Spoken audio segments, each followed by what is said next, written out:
Good evening, everyone. We are going to get to join, and then we will get started with our presentation this evening. Thank you so much for being here. You can continue talking amongst yourselves for a moment.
All right.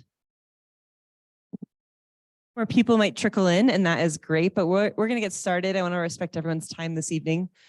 My name is Amy Pennington, and I have been managing the placemaking study here for the city, and we have our consultants, Gehl, with us tonight. This is Sophie, and Ramsey is right over there. Ramsey's right over there. So they've been working hard on putting this study together for the community.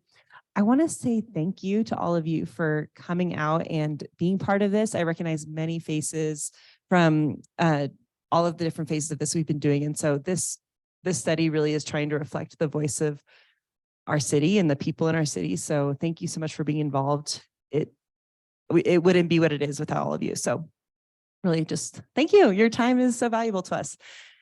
All right, so tonight we have Sophie here to present some of the final concept designs and get some of your input. And I am going to just hand it over to her and let her tell you all about what Gehl has in store. Thanks, Amy. Good to see you all. Thanks for coming out. I know it's cold and it can be deterring, but it's great to see so many faces. I recognize a lot of you, which is wonderful. Thank you for coming. And I'm going to go through where we're at with the placemaking study, and we'll have a conversation. Following that, we also have some panels set up out front, and we can do a little mingle. Anyone that wants to stay behind after the presentation and Q&A are very welcome to do so. We'd love to hear as much from you all as possible today. We also have a survey online that you can either respond to here after the meeting. We have some iPads with us that you can do that through, or at your own time whenever it's convenient. Within the next 2 weeks, it's going to be open. But before we get to that, I'm going to present where we're at with the placemaking study and the conceptual ideas that's coming out of that. I very much thank you to the community for bringing a lot of these ideas to our attention in relation to this work, and especially by coming out and engaging with us last time we were up here and responding to our surveys. A lot of the ideas that are in this comes from the community, from the business owners, from the folks at the city, and we are here to facilitate bringing it all together. So it's really exciting. So just a little recap. This is about placemaking. What is placemaking? It's sort of a funny term because you're making a place of a place that's already there. But placemaking is really about bringing people together in planning, design, and management of public space, which involves listening to people, asking questions, and understanding the perspectives of the people who live, work, and play in a particular space and community, and discover the needs and aspirations of the community to build a common vision.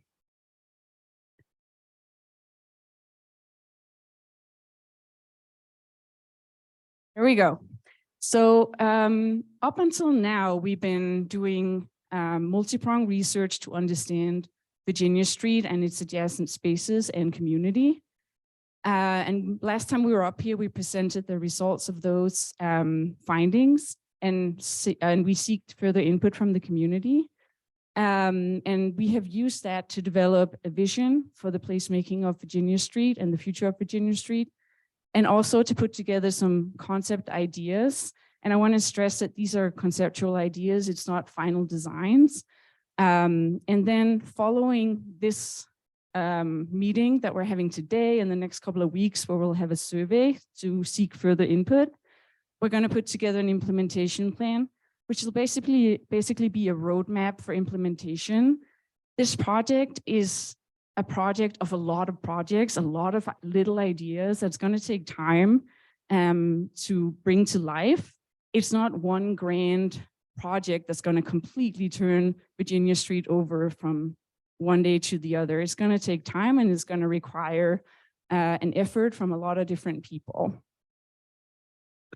So just for anyone who was not here last time or is not familiar with the boundaries of the work, I just want to mention that we are looking at Virginia Street and its adjacent spaces from Liberty Street, so at the top of Midtown, and all the way up to the university across the freeway. We know that Virginia Street holds a special spot in the community. It has a long history, and it has gone through a lot of changes over the years, and it still is. And that is an important thing to also remind ourselves that cities are always changing. We just want to make sure that the way that they're changing is in the eye of the people who live there. And that's part of what this project is intended to support. We also know that change does not just happen overnight. We need to be intentional about what we want to be, and then it takes time to build that, and it takes community to build it too. It's really important that we know where we are going, and that we are able to change direction as we go. So doing a project like this, where you are putting together a lot of little pieces and a lot of projects that are going to come together to create bigger change, requires continued management and understanding of the outcomes of what you put together. And our experience being here and talking to the community and the city stakeholders and business owners is that this is really in the spirit of Reno. So we believe that this is something that can really happen here. When we were up here last time, we presented the findings from our study of what is Reno, Virginia Street today, how do people see Virginia Street, and what would they like it to be in the future. And what we learned, just as a brief recap, most of you have seen this before, is that Virginia Street is seen as a central part of downtown Reno. It holds an important role in the city, both in people's hearts and in people's minds. And there's also a consensus that it's missing something for locals. So basically, the four key things that we learned when we did this study was that it has an event draw, but people are missing something that's more for them for the everyday. It has a rich history that people really cherish, and it physically connects well-visited downtown destinations, but there's not a lot of people that walk in between these beloved downtown destinations. We also learned that it is home to businesses that are important and a part of downtown DNA, but again, people would like to see more local draws mixed in. One of the key findings that people really took with them last time we were here and has brought on a lot of conversations was that there's a lot of vacancy, and not necessarily vacancies, but inactive facades on Virginia Street that plays a big role in how people perceive the street. And it's a combination of walls that are not perforated in any way, parking garages, empty lots, etc. And this is part of adding a sense of lack of safety to downtown. And this is one of the biggest findings from our study, and something that people have continued to bring up and talk a lot about. As part of Virginia Street's change, we need to think about, can we actually also do something with the edges so it becomes more lively and feels safer to be on Virginia Street. The key findings and narrative that we heard from the community through our survey was that people really do come down for events, but they would like to see more reasons to come for an everyday basis. People are asking for quite simple things, just like places to sit and socialize, but also other things like more businesses that caters to locals. There's a lot of love for Virginia Street's history, as I said, especially also the iconic signage and the arc and the historical buildings. But safety is a concern. And not only the perceived safety, but also traffic safety. And that actually goes for all modes. People would like to see Virginia Street being more of a multimodal street, but it's important to also consider the ability to continue Virginia Street as a drive, as a place for vehicles as well. And again, local, local, local. We heard that a lot. Smaller businesses, eateries, affordable food options, and local businesses is what people would like to see, and what they state would bring them down to downtown Virginia Street in the future. So basically, we have used all of these learnings that we have gathered from all of you and the greater community, and conversations with stakeholders, business owners, and folks that work at the city, to put together a vision for the future Virginia Street that is aspirational. And at the core of it, it's really about change, but changing to become more of what Reno is, and really celebrate the qualities of Reno. And then at the same time, change to be a little bit different. When we were up here in November, some of you was part of this engagement. And a lot of the things that we heard through our conversations with you last time was related to also simply elevating the baseline, adding more seating and things like that to the existing public spaces on and along Virginia Street. So a lot of the ideas that came out of this might seem kind of simple, but it's the little things that make a big difference. And all these little things combined can create great change. So before I dive into presenting the ideas that we have put together, which are conceptual to respond to all the things we've heard, I want to just share the vision and goals that we're using as a guiding North Star for the project. So this is the vision statement, and it reads as follows. Virginia Street is the backbone of the downtown neighborhood. It connects the city's assets, is a platform for creativity, and is a safe and inviting place to walk or spend time for Renoites and visitors alike. I want to see invitations for everyday life. They want to see places to sit, rest, linger for shorter or longer periods of time, places for people of all ages, activation 18/7, programming cadence that is also outside of the bigger events, smaller events, the little things, weekly things, monthly things.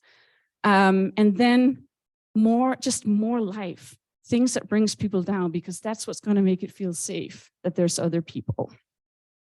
The images you see on these pages are the select ones that most people voted for through our survey as inspirational images for what they would like to see translated onto Virginia Street and its adjacent spaces. These are aspirational. This is not going to look exactly like this because this is Reno, this is Virginia Street, this is not these spaces. So our ideas is about translating this, or the concept that we have put together is about translating these ideas into something that fits Reno. The culture of creativity of Reno, we want to bring that more to the street. People want to see incentives for local makers to create installations and deliver engagement, activation, and programming. Better platforms to enjoy the iconic signage, the art, the historical buildings, and celebration of things like the historic alleyways, looking at them as public space, shortcuts for people on foot and wheels. Also want to see supported connectivity, that the street becomes for all modes, that is a place where it's comfortable to walk, is a place where it's comfortable to bike, and it's a place where it's also comfortable to drive. And shade came up a lot, and protection from climate all year round came up a lot. So these are some of the things we're thinking about in the concepts. How can we actually promote that through design? Economic development came up a lot. And obviously this is something that goes beyond just the street itself, from edge to edge of building. This is when it starts to get into, is there actually also change that can be done to the buildings themselves? And this is where the property owners and the business owners becomes a really important piece in the change of Virginia Street. And thinking about how we can create places that have that local draw that people want to see, the smaller businesses, the more affordable food places, and so forth. So with that, I want to present the recommendations and concept alternatives that we put together so far. This is a draft, and we're seeking your input tonight and through the survey that we put together. This is not a finished design or a grand design that's going to be the future of Virginia Street tomorrow. This is the phase one of a start of a change for Virginia Street. And again, as I said, it holds a lot of different small ideas, with the idea of all of the little things coming together to create a bigger change. So to structure all these many ideas that we have gotten through all your input, we have put together these 5 moves, which are strategic, that speaks to 5 key components that we're using to guide the concept designs for future Virginia Street. The first one speaks about character areas on Virginia Street. So we're looking at Virginia Street from the university and all the way down to Liberty. And the street changes quite significantly through the length of that. And that's something that we can use actively to think about activation and programming related specifically to the context. So even though it is one street, we can actually actively use the fact that it's different contexts to create different experiences along its length. The second move speaks to elevating the baseline. This is really about the streetscape itself. What can we do to actually make this a more comfortable street to walk on, to bike on, to spend time on? The third one speaks to connecting the dots. And this is really at the intersections, literally. How do we connect to other destinations in the city by improving the intersections along Virginia Street? And then the fourth and the fifth starts to speak about the edges. The fourth one is about the open spaces along Virginia Street and how we can add further activation and programming to those to support Virginia Street. And the fifth is about the edges. And again, this is where the businesses and the property owners really comes into the picture as well. So I'm going to go through these one by one and speak a little bit to the details of what could this then look like. The character areas is more a description of what is there today and what it could become based on what is there today and the developments that we're seeing. And this speaks to how, the northern part related to the university is really where there is an opportunity to think about what are things for students that we can build on to bring more life onto the street from the university. There's, excuse me, there's housing developments happening. There's other types of developments happening in the northern part, including some smaller businesses. So there is actually a lot of things already happening in that area. So how can the street support that development best? In the central part of downtown Virginia Street, we have the entertainment district where a lot of visitors come. This is the window into the city for a lot of people that come to Reno. So how can we really make this a memorable experience for people as they come? This is a lot of text, by the way, on these slides. They are going to be published on the city's website, so you can read them in detail. I just wanted to mention that.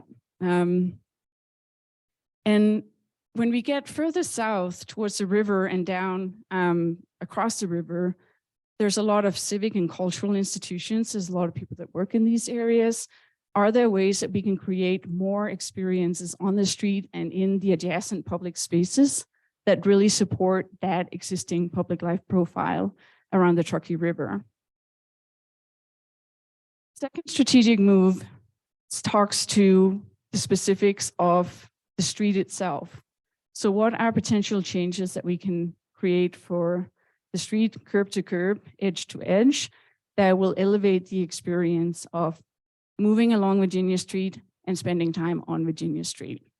Again, we're looking at it in 3 different sections related to the context to make sure that what we propose for the street supports the context. And at the same time, we also recognize through this that the actual space between the buildings varies over the length of Virginia Street, which means that we have the opportunity to suggest different solutions that work in connection. So what we're thinking about for this is really between the buildings. The key strategies that we're applying to changing the street is 1, for this first phase, we propose that we maintain the existing curb. The sidewalks are ample already today. This can minimize construction cost. And we believe that for this first phase of changes to Virginia Street, we want to make sure that what is proposed and tried and built is appropriate and related to the public life profile of the street today and what we're trying to nurture. The second is about adding protected bike lanes onto Virginia Street across its entire length. The third talks about on-street parking, whether this is actual parking or pick-up and drop-off zones is something that is to be further explored. And then the furnishing zone, which is really the zone between the sidewalk where people are walking and the street itself, where we have existing trees. Can we promote more opportunities for people to spend time by actually having benches, wayfinding, and other types of public infrastructure that can promote that? And then we're suggesting that we go to a 2-way vehicle lane configuration. So I'm going to go through each of the 3 sections, starting from the southern end of the street, south of the river, where we have a wider street than we have in the center part of Virginia Street. This is a simple concept where we continue the bike lanes that have already been started towards Liberty, but propose that these are connected all the way up to the bridge. They currently don't connect all the way. So to promote a cycling culture and a comfortable and safe ride, we believe it's important to actually finish the implementation of what was started there and connect them to the central part of Virginia Street, where we're proposing that bike lanes are part of the design as well. And I'm gonna just spend a moment on talking about the central part, because what we heard a lot when we were up here last time was that people want to see parking. And this is something that we're exploring, whether it's feasible to include in a future design. Based on the idea of taking away the center turning lane, we actually have enough space to put in bike lanes and have some parking pockets as well.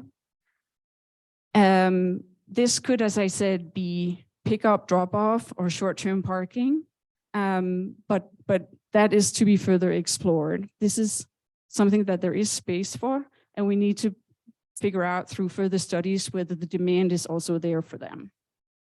One important piece of this is that we want to promote a design where the parking protects the bikes and not the other way around. So you will see here in this plan that when there is a pickup drop-off lane or a parking lane, the bike lane goes behind the parking. For the upper area up towards the university, there's a fairly newly investment implemented up there with the bus only lanes and the bus stops for that RTC put in recently.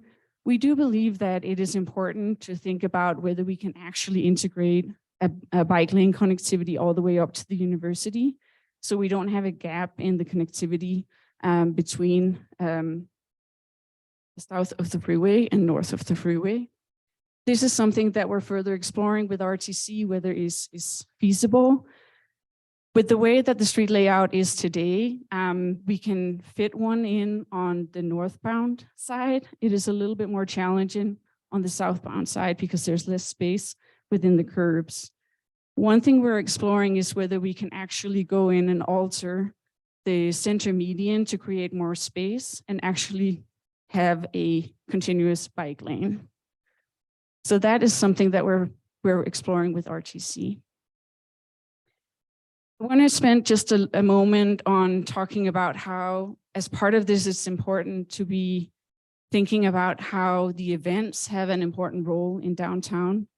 And that while we don't want to design a city that's based on events fully, this is something that needs to be thought into any redesign that happens, because it's an important part of the city's DNA and economy. And with this design that we're proposing, the events can still happen the way that they're happening today. So the third strategy, as I mentioned, speaks to how do Virginia Street connects to the wider network. It's really important to think about the intersections when you think about a street redesign. You can't just design the street itself because it is part of a wider network. So here we're proposing a series of strategies that can be applied to make the intersections more pedestrian and bike friendly than they are today. So thinking about how we can shorten the crossing by expanding the turning radii, by tightening the turning radii, how we can improve crossing safety for bikes at the intersections. Refuge islands is something that can be explored in the areas where the streets are wider. And neck downs and taking slip lanes away. There's not a lot of slip lanes on Virginia streets, but there is a couple of locations like Liberty where this is a condition. And then another thing, which is not a physical change, but is about signal timing and slowing down the speed of traffic, is an important piece of this as well. This is a depiction of what that could look like, and don't be too fixated on the fact that the bike lanes are green here. This is a conceptual drawing to show exactly how the layout could work. But whether they will be fully painted green or not is still further to be explored in detailed design. So there's a couple of different ways that the intersections could be solved, but one of the things that we have been looking at is whether the side streets could actually serve with more on-street parking. And part of this is also to slow down speed as you come up to Virginia Street by having fewer lanes as you approach Virginia Street. And the fourth strategy speaks to some of these open spaces along Virginia Street and how we can include them in the placemaking. The street itself is a lot about improving mobility, creating these little invitations like benches and wayfinding and things that makes it more navigable and more comfortable. The plazas and open spaces along the street have more opportunities for more expanded placemaking thinking. We can put in more activation and more programming than we can on the street itself, because it obviously needs to serve the mobility purpose as well. And here we're really looking at the existing spaces. How can we utilize them better? So this is a depiction of what Locomotion Plaza could be, having more programming happening on it, having complementary programming happening on the street next to it, and all the little things that makes a big difference, like having bike parking right where you need to go, having places to sit, having shade, having lighting, all the little things that make up a good experience, improves comfort and sense of safety, is really important. So there's some physical components to this, but there's also a lot of things that are about programmatic elements, having events, having things that brings people down, whether it's a farmer's market, it's a roller disco night. It can be a lot of different things. This is to be explored with the community to understand what would people want to see. The CDA is doing work on programming already, and they can speak more to some of the ideas that they already have and will be rolling out in the near future. Another spot that we've been looking at, again, this is a concept, but the core thing here is to think about how can we make this place more comfortable for people? How can we make it more sticky? This is a term that we use to basically describe you know, a situation where you have people flowing through, you have pedestrian movement, but no one stops and stays because there's nothing to do, there's nowhere to sit, there's no shade, and it's sunny out, it's hot, so it's not comfortable to be there. This little plaza, some of you might recognize, it's on the corner leading to the event center on Virginia Street. Right now, today, there isn't really any seating or anything else out there. So this is an opportunity to bring some more life onto Virginia Street by activating an adjacent space and also creating, you know, an experience for people that are moving between Virginia Street, the event center, and further out to the Brewer District and some of these other destinations that we know that people love and go to. Whether the seating should look exactly like this or something else, that is still to be explored in the further design process. But the general intent here is really to create a place where people can linger, spend time, and have, you know, a comfortable experience, and at the same time also include things like wayfinding, so people can be guided to some of these other important destinations in the city in a really simple and seamless way. We've also been looking at Believe Plaza. This is city property. It's right next to where we are right now. You all know it well. And this place has a lot of opportunity to connect better to the river, think about, could it be greener? Can we actually make it more comfortable? Create a better microclimate by planting some more trees, thinking about native planting, and then integrating some more functions. Because the plaza today does not have any active edges. That can be a deterrent. People might not feel safe spending time there.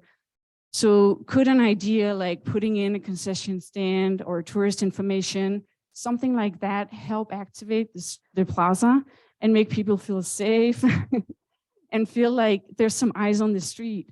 And then at the same time, provide a spot where people that work at City Hall or people that work at the courthouse can go and have lunch. So we actually think that there's a lot of opportunities with Believe Plaza, and that it could be both a green space and an urban park, and a place where small events can still happen, which we know is important for the city. So I am almost done talking. I have one more strategy that I want to walk you through. And this is where we start to look at the edges of the street, which means the buildings and the vacant lots, the parking lots, etc. So what can we do to activate some of these spaces that are not active today? This is a concept that depicts what a potential active edge with small local businesses could look like on the courthouse parking lot. The idea with these is really to think about what can be pop-up micro units that can serve as sidewalk activators. It could serve as incubators for small businesses that don't have brick and mortar today. And how could this, aside from being part of making the street more lively and active, also be an incubator and an economic driver for downtown? This is a concept that could be applied to other spots along Virginia Street or other places in the city. It could be thought as an active construction fence when there is construction. But the key idea here really is to activate the edge itself. The parking lot is still there behind it. So we're really just thinking about the very edge here, a little move that can make a very, very big difference for the experience, and at the same time could serve as an incubator, as I said. Another spot that we've been looking at, and this is again a concept that could translate to other places, to activate a ground floor that is currently not active towards the street. This is a depiction of what micro retail in the ground floor of the Circus parking garage could look like. This is something that could be applied in other locations as well. We do have ongoing conversations with the property owner about this. This is to be further explored, whether it's viable, but there is interest. And the location here is a place where, there's other developments happening adjacent to it. We have students and more student housing coming in. So we really see that there's some traction happening in this area that could be built on.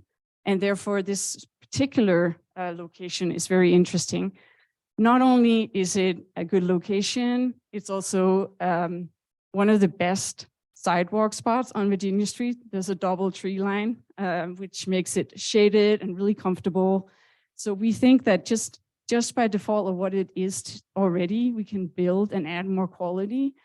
And the edge itself will be critical, but then there's other pieces like making sure that there's benches, bike parking, lighting, wayfinding, etc. That's going to be really, really critical as well. With all this, where are we gonna go from here? I mentioned earlier that now the floor is really open. We want to hear from the community. Does these concepts make sense to you? Did we miss something really critical? Is it bringing new ideas to the table that we should consider including? And also help us prioritize between all these many different things, because this is going to take time. So where do we start? What is most important? What do you think is the most valuable? What would bring most value to you, your community? Because the next part that we're going to do is that we're going to work on these concepts based on the ideas that we collect from the community. And then together with the city, we are going to put together a roadmap for implementation. So your priorities are really important in order to put together a roadmap for implementation that starts the right way in the eyes of the community. So with that, I'm done talking. Thank you. Not quite, because we will be taking questions, but I'm also going to have Brian and Amy help with responding to questions, and maybe Carrie, you will respond to questions too. And just for questions, if you can keep your questions limited to 30 seconds or so we have time to respond and get around the room. We also will be recognizing some people online to ask questions as well. And if there's something that you have in mind that's a longer conversation, we may ask you to put a pause on it, and we'll have plenty of time after this where we'll have a bit of a mingle time outside where you can have a deeper conversation with a member of our team if you have more detail related to your question. All right, so we'll start over here, and I'm going to ask that everyone speaks into the mic because we're also streaming online and they need to be able to hear us.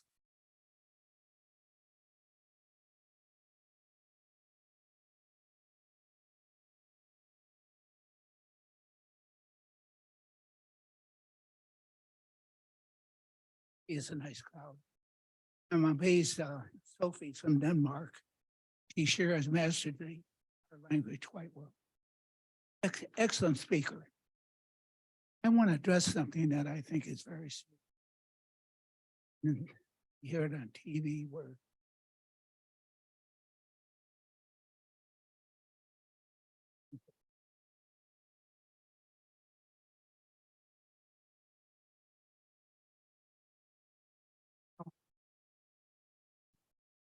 okay.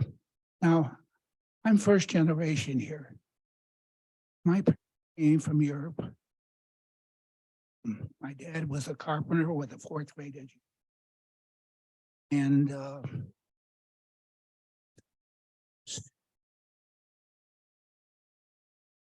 became a constructive plastic surgeon.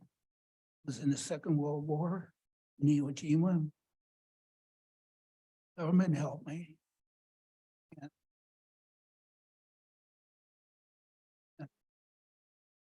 Transferred in a number of wonderful places, turned down the full. And I say that because recently I had a colleague of mine in the Mayo Clinic bring his granddaughter down.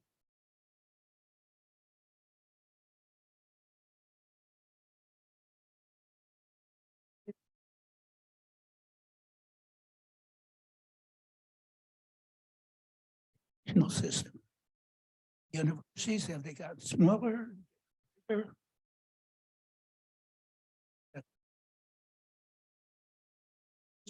Going, and I had my friend share this with Sophie, pardon me.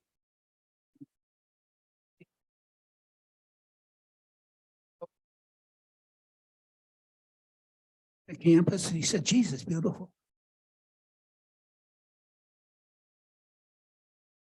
She was coming all the way down to 5th Street. And in casinos, and talking about Circus, which was a casino, is maybe using it as parking. And no mention was made state, and even the ones in state. So he looked at me, he says, "Where's my daughter going to go if she doesn't stay on the campus to have lunch or something?" Well, the closest thing would be a casino. I'm not against casinos. I love the Coronos. I'm not against anybody. But my success as a constructive plastic surgeon that had burns and cancer, reconstruction of the breast, and cancers and trauma, education. Without an education, we have nothing.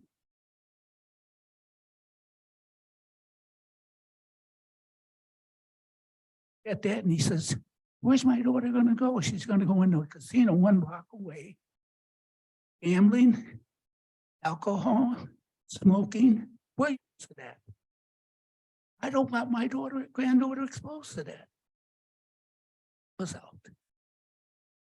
All the time I've heard Sophie, and I love her. She's a very sweet girl. I don't know her, but she tries very hard, and it's a tough problem.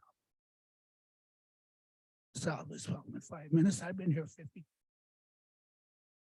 Well, for a number of years, I have 2 buildings on the historic registry downtown. Where are these kids gonna go? Yeah. 4 or 5 blocks, they can go from Fifth Street, Liberty Street, but there's nothing to go to.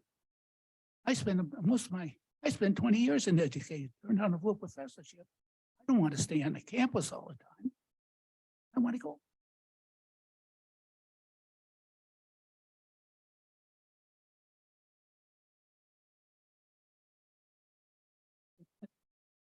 Be short, if you haven't got the message by now, and that is you've completely ignored university. Kids that go to the university, it's all casinos. Jacob is coming over.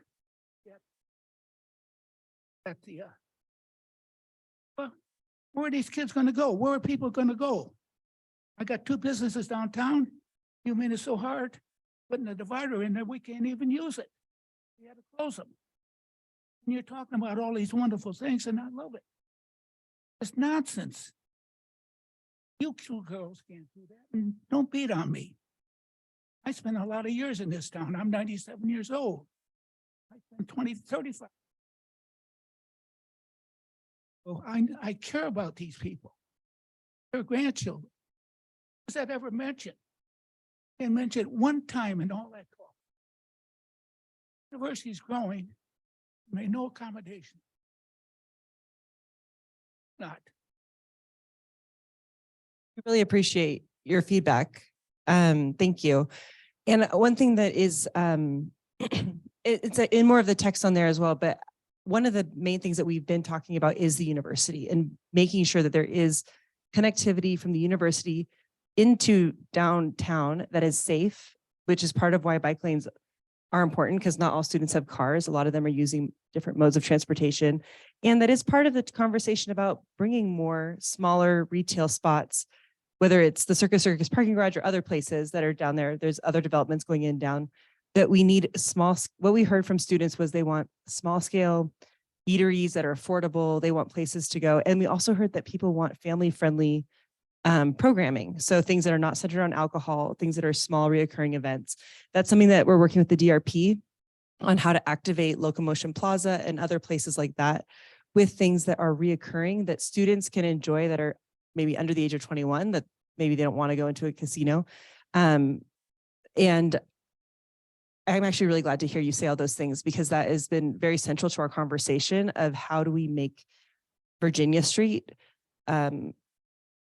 a place that students can be safe and enjoy and have things to go and do. So I do apologize if that didn't come across in some of the presentation, but that's been very central to a lot of our conversations.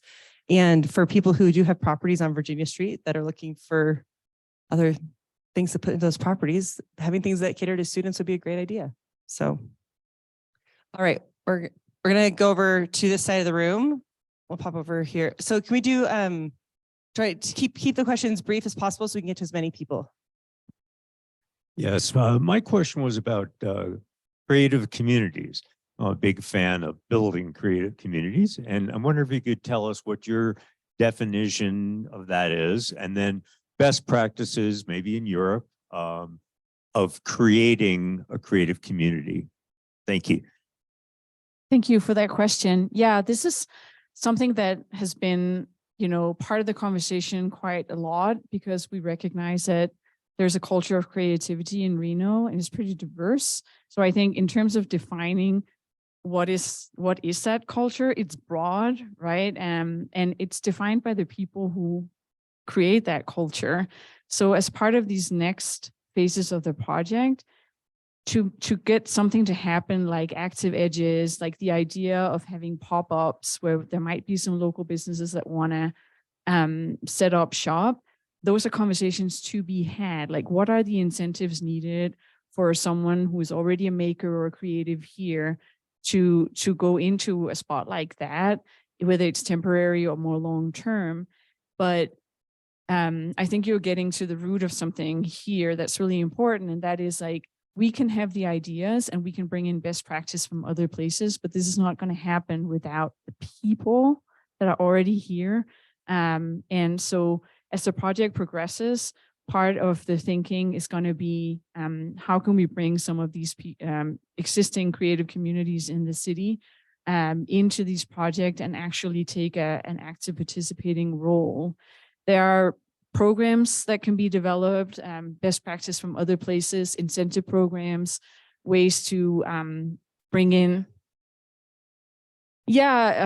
specific examples. There is, I can speak to one in San Jose that we've brought up multiple times previously in some conversations some of you've heard, that's called Moment, which is actually an activation of a parking garage edge with micro units for local businesses to have their first brick and mortar.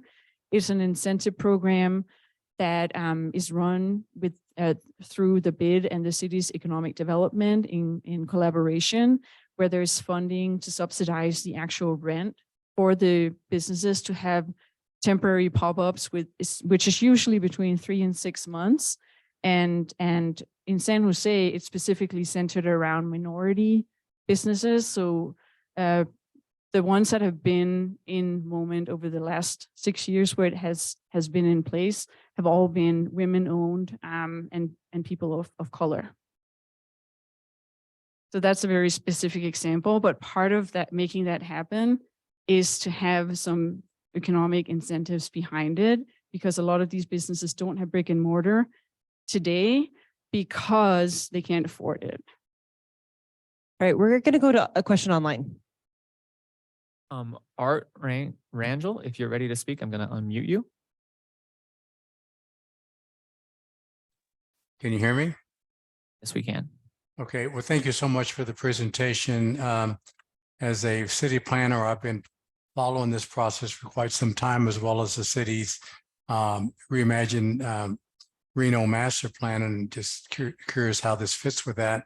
One of the things that to me is extremely important is to hear from the small businesses in the downtown area around Virginia Street to see how they feel about this whole process, seeing that the game industry has so much influence here. The thing about the micro retail is of particular interest to me. I think we need small businesses and you can travel all over the world and see these things happen. And I'm right now looking at 3rd Street Promenade in downtown Santa Monica. I know you had a role in that, and that for decades has been really kind of a showcase. Things like that I can see happening on Virginia Street. One of the things, the difference is at the end of the day, it's about sustainability. And when I talk about sustainability, I'm not talking about environmental sustainability. I'm talking about economic sustainability. As you well know, the city of Reno, as most cities in Nevada, have very limited public resources. And to make something like this happen, it takes obviously that kind of resource. And I have no idea where those resources are coming from. One of the things I was a little bit disappointed about is when you talked about the edges slide, you didn't mention the Montage, the Riverwalk, Arlington Towers, Palladio, and Belvedere. Those are 4 major high rises in downtown Reno who are major stakeholders in this whole process. We will definitely be impacted by whatever happens on Virginia Street, Sierra Streets, and those others. So I just wanted to mention that. One last thing. As you know, the Reno Sparks area, MSMSA, is changing tremendously. We have a lot of growth happening in this region. A lot of that growth is being fueled by the millennials and Gen Zers, who are bringing a whole different dynamic into our region, as well as a lot of discretionary income. I'd like to see Virginia Street, as well as other parts of Reno, capitalize on those resources. It's not all about gaming. It's let's do some things, like the gentleman said, that really helps those folks. And I was really encouraged at one of the presentations you had, where you had a couple of students from UNR who were involved in this. And it was really interesting to hear what they had to say, that basically they don't go through downtown Reno because it's perceived to be not very safe, and perception is everything. They migrate down to Midtown. So if we can kind of replicate what Midtown has done in downtown, I think that's a much better connectivity between those spaces. Thank you very much.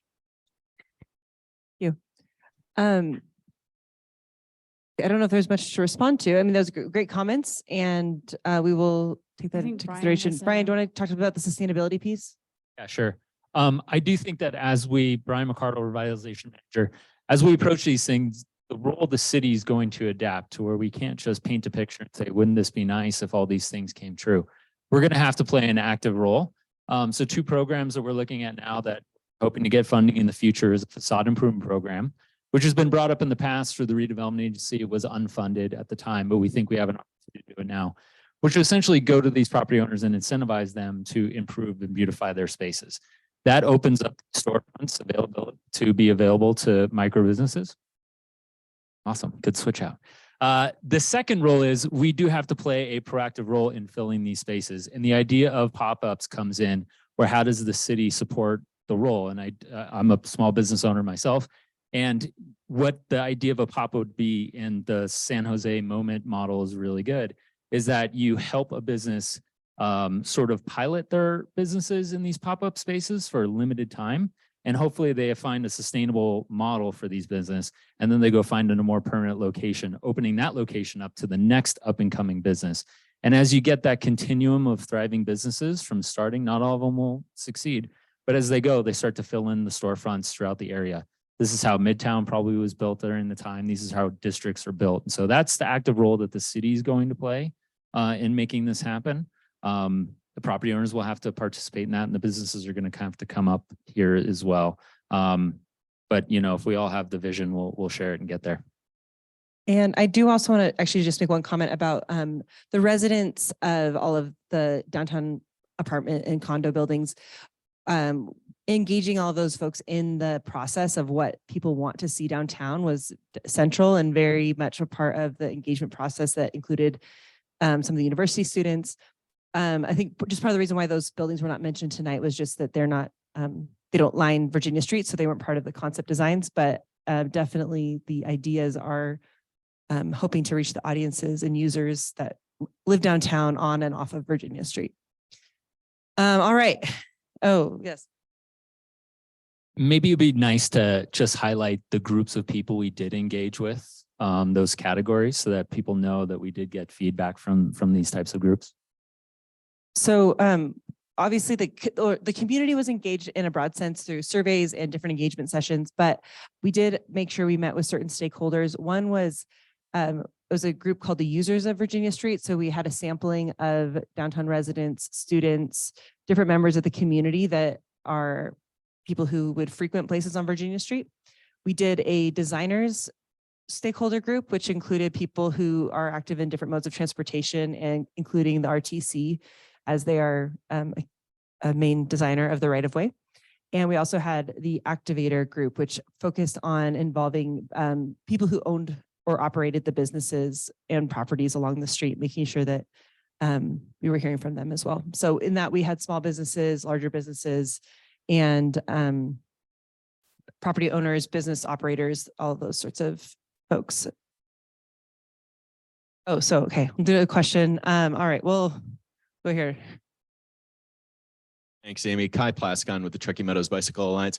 I really appreciated the idea of, you know, businesses helping to bring people in, and to put that in perspective, Midtown took a long time to really boost itself. And so from the perspective of other cities that you've developed, Gehl, and worked on, how important are bicycle lanes to boosting safety and transforming quickly rather than kind of waiting around for some businesses to show up and having a bench and maybe a business every year? So what we see around the world and cities where we work is that it's important to think about all users feeling welcome, especially on a main street in a city.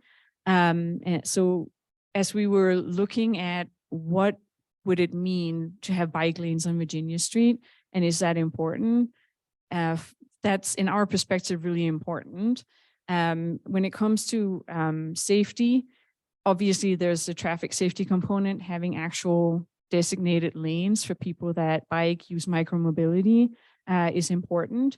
And then for just general activation of the street, pedestrians and people that are moving through by other modes than cars are more actively part of the public life of a place, and therefore also help enhance the sense of safety, perceived safety, not just traffic safety.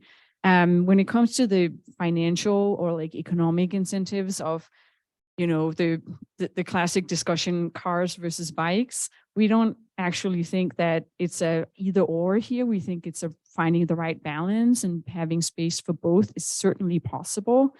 But pushback that's oftentimes comes from the economic incentive side or economic side on putting in bike lanes is that people fear that they will lose business when there's less opportunities or less space to drive, maybe even less space to park, which might not necessarily be the case here though. That is actually not correct. Like, we know from studies around the world that people on bikes might shop less every time they come, but they come more often. So it adds up to the same in the end. So I don't know if that's what you were looking for. First. It's a good question. I think, yeah, it's the classic chicken and egg. What comes first? Is it the street that helps the edges change, or is it the edges that helps the street change? I think it's going to have to happen somewhat simultaneously, but obviously the change of the street might actually be able to happen faster. And for a connectivity perspective, we know that there's a lot of interest in having a safer connection along Virginia Street, also connecting the university down to Midtown, with Virginia Street being an active player in that as a direct connection. So I could see a scenario here where the street redesign will likely happen sooner than the development around it. We are going to go to online. Hello, Landon. I'm going to unmute you now.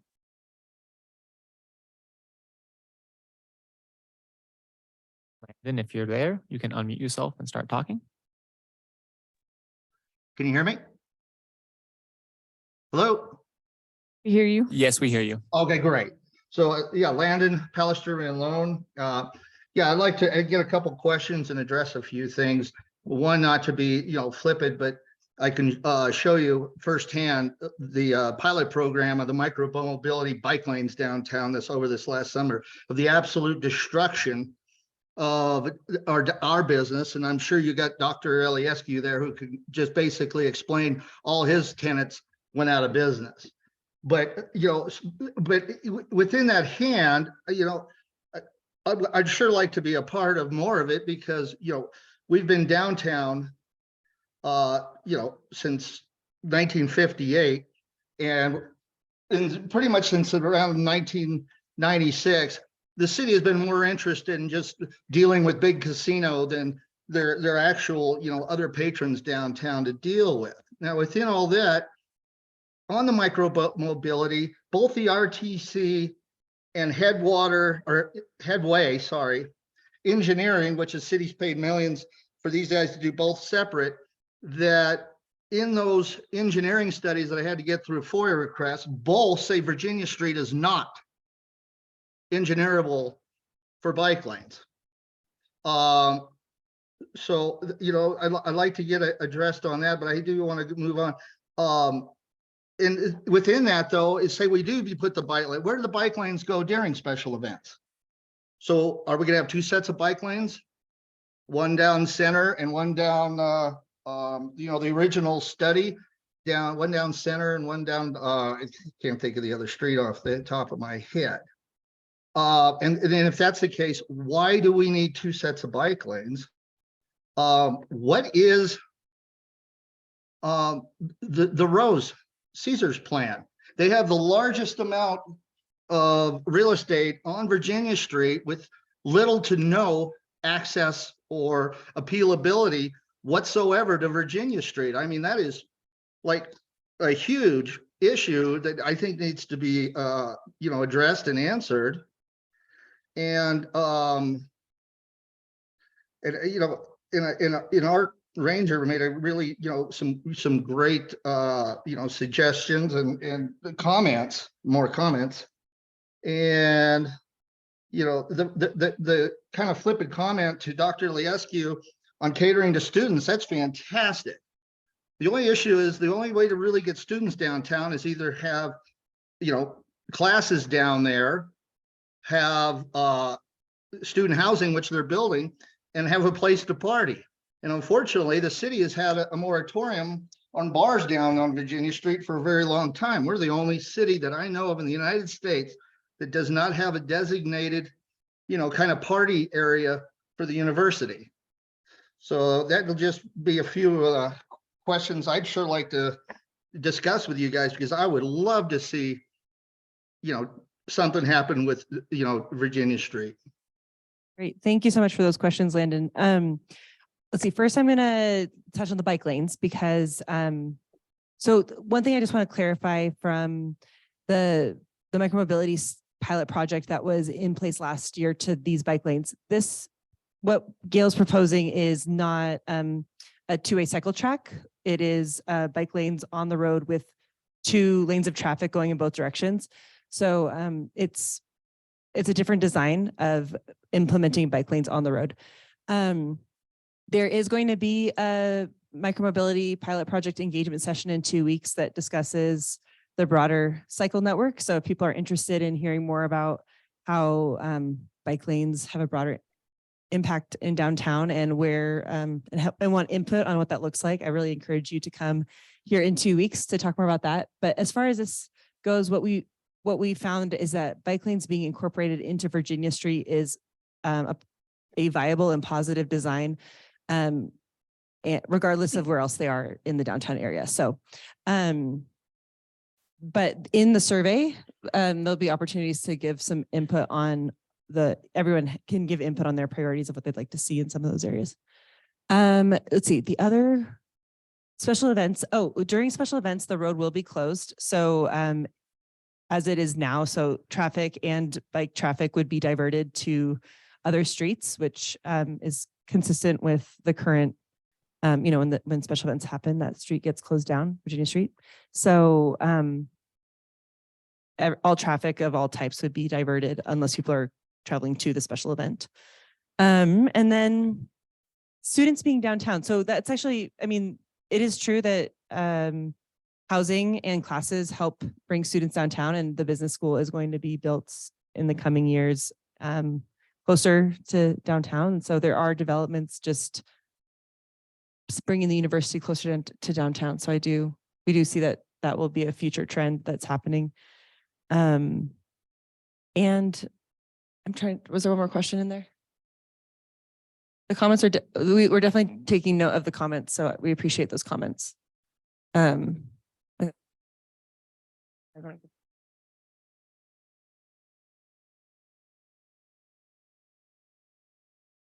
Hey, hi, everybody.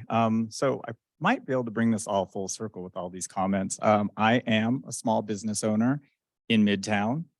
I do believe there should be connectivity with a bike lane that would go from downtown to Midtown. I don't think they should be separated, but it should be consistent because the university students do come to Midtown and enjoy Midtown, and all the things that you're talking about exist in Midtown, and there should be some connectivity. So one of my first questions, being a small business owner, you talk about all these pop-ups, and I think it's a great idea. We have a lot of really unique businesses, bakeries, things like that here.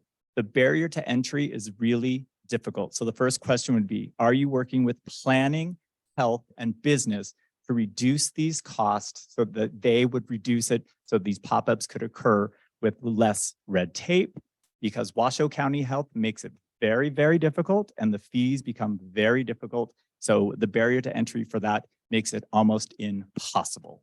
Just to even put a food truck up is impossible because food trucks cannot be in front of another restaurant for 500 feet. So theoretically, you couldn't put food in front of the casino because it breaks the law. So what are you doing to those and working with them? The other thing is we have the casinos. While you've worked in other cities, we're unique in Nevada because we have casinos. While you're doing these studies, this is a unique situation having the casinos. What are you doing, or what is incentivizing the casinos to maybe open up their doors to work to actually make downtown vibrant? Because the casinos do not want to open their doors. They do not want people coming out. So how are you incentivizing them to open up their doors and let those people who basically are being held hostage with their stuff out? And that's it. Thank you. Brian, do you want to start?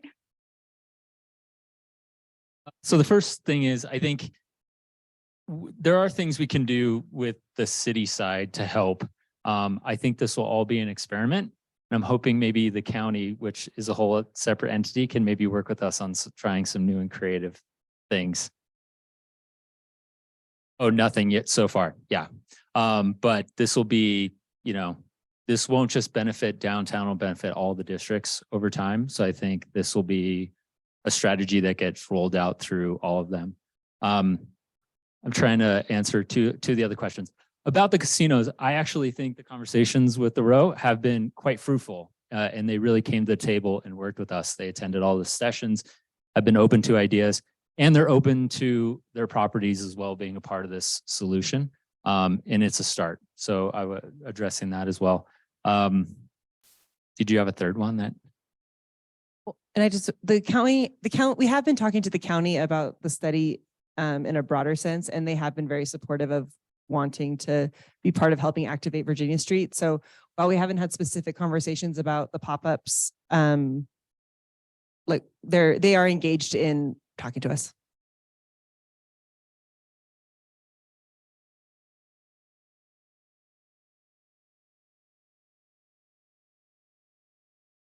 And that's where some of the programs like the shopkeeper program and things would hopefully be able to help make that more possible for. There are pop-ups other and models services. other cities have done to support these pop-up retail, whether it's waiving fees for a certain time frame, whether it's rental assistance to get them started, some tenant improvement support. I think by facilitating the pop-ups, maybe that is the tenant improvement support. And we sort of, the San Jose model is really good in that moment as they get really up and coming, diverse entrepreneurs that really want to find that they have a sustainable business model. And once they do, they go somewhere else. And they start filling in the other districts as well. Do another one from online. Edward, I'm going to give you speaking permission now. Feel free to unmute yourself and ask your question. Edward Carey. Hi, I'm Suzanne Carey. I'm on my husband's computer. Welcome, Suzanne. We can hear you. Go ahead and ask your question. Great. In Pleasant Hill, California, where I came from, there was a development made in a horseshoe shaped with all these stores on it, but it was a complete dead zone. It got very little traffic. So I went to a city council meeting there, and there was a designer who had proposed that they did things like put the same awnings on all of these stores, put in old-fashioned kind of lamp posts with hanging baskets of flowers hanging from them, and then move some of the facades of these businesses forward and some of them back so they looked more boutique-like. And fast forward, within a couple of years, the place is thriving. When I go there to visit, I can't believe how successful it is. And it was mostly cosmetic, the changes. So I think a cohesiveness to the look on Virginia would be a great asset. And I don't think it would have to necessarily be terribly expensive. It would require maintenance. That's true. Also, lots more trees. I would volunteer to plant trees. It would make it, very alluring, I think. And I love the bike lanes. I think that would make our city very evolved to the rest of the world. And thank you for putting this on. Thank you for your comments. And do you want to speak to the facades, Brian? Oh, Improving the streetscape. We do have wide streets already. There's a lot of stuff that's been done. We have great lighting in our downtown corridor. We have trees. And the trees have challenges. One thing I learned through all this is that there are basements underneath our streets that allow the trees not to grow fully, and there's some challenges there. There are great trees in front of the parking area, so I love that you mentioned that. But we do have wide sidewalks. We do have trees, lighting, things like that.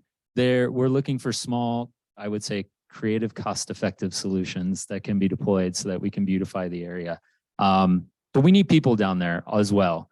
I think places feel more welcoming and safe and I don't know what word I'm looking for, but when there's other people around, you start to engage with them and the whole place comes alive. And that's what we're really trying to do. And it's not going to happen overnight, but it'll be the little things that add up over time that start to make this a reality. And we're all going to play a role in that.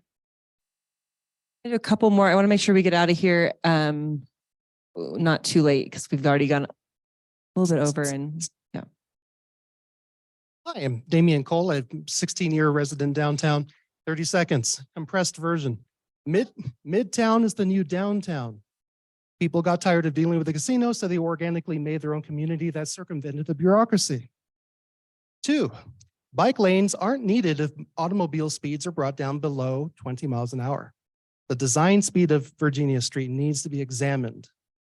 3, put the two-way bike highways, what we know as cycle tracks, on Sierra and Evans, which connects to Lake, and both of those go down to Midtown.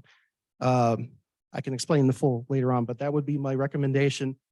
The free to use Sierra Spirit bus was how you and our students used to get to non-casino venues as far as Liberty. That was taken away, lack of usage. They also started charging for it because homeless people were just hanging out there, were constantly on them. So economic downturn led to lack of connectivity. My question is, what is 18.7 activation? Thanks. Thank you. So maybe just to comment on some of the initial the comments you brought forth. So first of all, we don't believe, that a bike culture can be created just by having one bike lane in one place. We're working with Virginia Street, and we believe regardless of what bike infrastructure otherwise implemented in the city, that this is an important piece of the change of Virginia Street for the near future. Let's see, 18.7 refers to, sometimes we say, oh, we want to have our city lively 24/7. That's not necessarily what we want, like 24 hours a day, 7 days a week. 18.7 means 18 hours a day, 7 days a week. It is the definition of a mixed use neighborhood where people live, work, and play, and where you have activity throughout the day and not just at certain times of day and for certain activities like events. Let's see, there was multiple comments, questions in that. When it, I would just,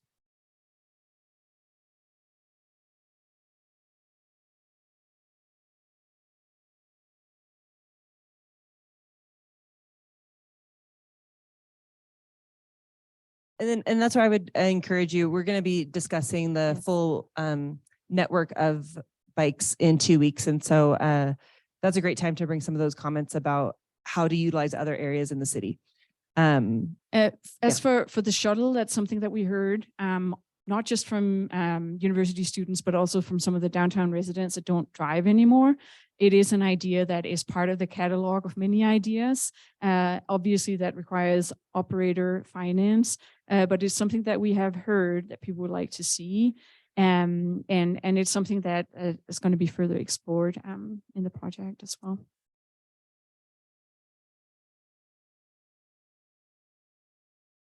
Hi, Alicia Barber.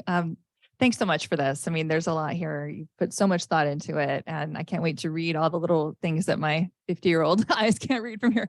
And I think especially I really liked the examination of the public spaces that the city owns, because obviously that's the easiest to change because they own it. And I think the Locomotion Plaza and the City Plaza in front of City Hall have just been so underutilized. And so even your little brief images there of some concessions and shade and places to sit, I think would be something that would be so inclusive and easy to do. And I think especially if folks at City Hall who work here all day would patronize the concession stand out on the plaza and not just stay inside the building in the little cafe that I hear is coming in here. Go outside the building, that could help a lot. One thing that I was a little surprised and a little disappointed not to see talked about a little more, because I work in placemaking a lot. And to me, it has a lot to do about the history of a place, and that we connect to a place through the narratives that have connected people to that place through time. And Virginia Street being the oldest street, predating actually even the founding of Reno, I think sometimes people tend to think about the history of that street or Reno as either sort of pioneer days or the 70s or something, and kind of skip over everything in between, where a lot of the buildings there are from. And so I know that you've done placemaking work. Gehl has other places where the history has been seen as a real asset that is brought forward. And I just know that can be done through so many things, from historic imagery to narratives that are expressed throughout, to a recognition of historic buildings, because we have a lot of teardowns here, and I think a lot of recognition that the buildings that are mid-century, a little smaller, more pedestrian scale, are the ones that can best activate small businesses. And Virginia Street has been very prone to people just tearing them down without replacing anything. So there's a lot that placemaking efforts can do, I know, to help people recognize the value of the historic fabric, the historic buildings, and the history as the story also. So I'm just wondering if you could talk a little bit. I know you mentioned it a little bit. There's the arch, and there was something about historic character. But even if it's, in other places where you've seen history, heritage, those narratives, and even those urban revitalization efforts helping strengthen placemaking, I'd love to see and talk about more of that. Thank you. Yeah, thank you. We certainly don't think that it's the right way to go to disregard this. So that's unfortunate if that's the way that it came out in the presentation. We heard a lot about the importance of the history and the culture through our engagement. And one of the things that you will find when you also read the report a little bit more in detail is, things like thinking of the alleys as part of the public space network and not just backsides. These are historic alleys. People find them not super safe today. And that's, again, like the story, as Brian was saying, like when there's no other people out, then it doesn't feel specifically safe. So we have to build a culture around public life, and that requires a lot of different components. And I think the history can be part of placemaking, as you say, in relation to that. In Nashville, they've done it very successfully with their alleys. Whether you are a fan of the very sort of hyper nightlife forward version of it or not, it's an example where they use it actively to promote these places. There are other cities where we work, like Sydney, that uses the facades of institutions and places where they can't break the walls down and put in micro businesses to depict historic imagery of the place as it were.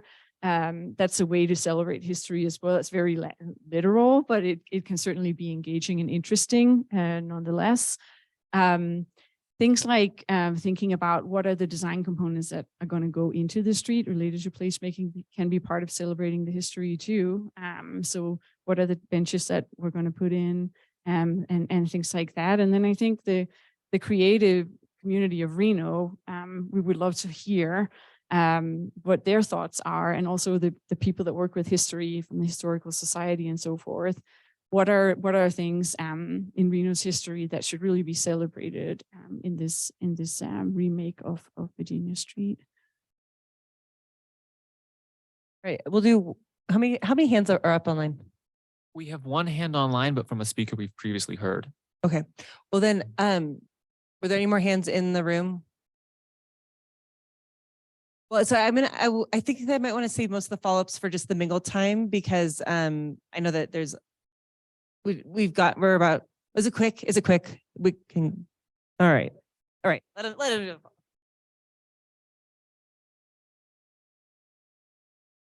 The question was, what is the average time for curfew in other cities or states? Do you know what the answer to that is? That varies a lot from place to place. I mentioned Nashville where we have worked. Their downtown is pretty much active 24/7. And the tension now is that more and more people are moving to downtown with more development. So that's challenging that environment, but they don't have restricted regulations as is. Where I'm from, the city of Copenhagen, there are also areas where it's more 24/7, and then there's within the neighborhoods, it's the curfew is usually 11 or midnight, but it varies a lot from place to place.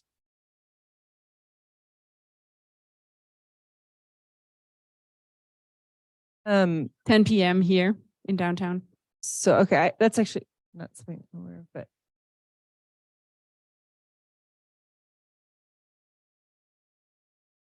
All right, well, we are gonna continue the discussion in the lobby area, and there's some renderings, people can ask questions. So I want to thank everyone again for your time here tonight. We really appreciate you coming out. And if you have any other questions, my email is penningtona@reno.gov. So if you want to shoot me a question about anything, feel free to. And then we do have the survey online that is live now. We have tablets outside if you want to take it now, or if you go to the Engage page, reno.gov/engage, and then hit the placemaking, the survey is on there. So thank you. I just want to thank Amy for pushing this forward. I think this is the last mainly more public session you will be part of before we see the final report at City Council. So thank you all for coming out. Thank Amy for pushing this forward. Thank Gehl for coming to town and giving us some great ideas. Thank you, Ramsey, as well.